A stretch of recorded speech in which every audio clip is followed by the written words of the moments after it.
This matchup right here is going to be the Toronto Raptors versus the Orlando Magics.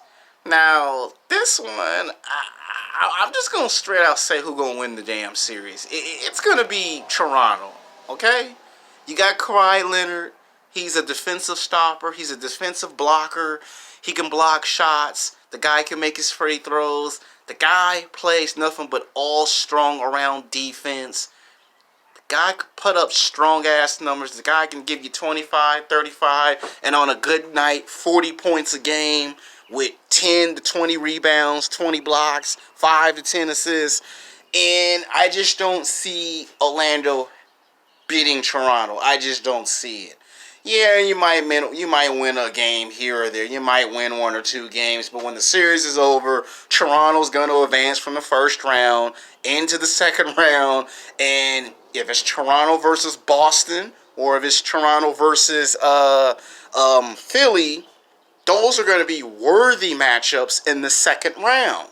See, Orlando made the playoffs, which surprised me. But what can this team do against Toronto? Because for the past 5 or 6 NBA seasons, Toronto's been in the playoffs consistently. And they can win the first round from what we've seen. Toronto can win the second round from what we see. The problem that Toronto has is the third round.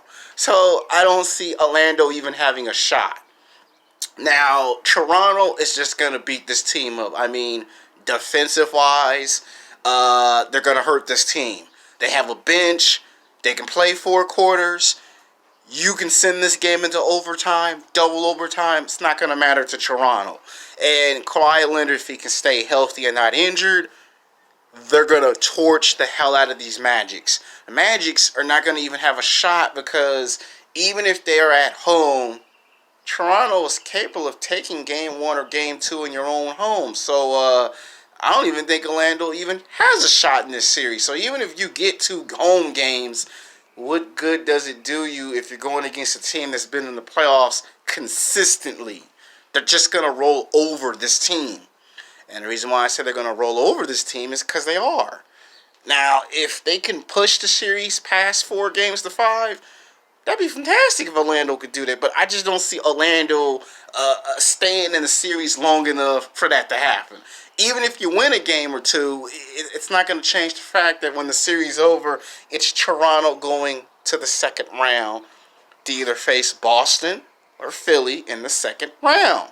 Because, people want to see a highly anticipated matchup. People are curious what will happen if Toronto face Boston or if Toronto faces Philly. One of those in the second round, people would rather watch that. This one, I don't expect no one to be that excited for this matchup because you kind of already know Toronto's going to win this. I mean, Orlando will pull up a fight. Don't worry, they'll put up a fight. They'll fight. But in the end, Toronto will just be too much offensive power and too much defensive power, and they'll just go down. So, who takes the series? Toronto. If you Orlando Magic fans think I'm hating, it's not me hating. I'm just trying to explain the predictions. These are all NBA predictions. Anytime they can change. All right, so I hope you understand these matchups.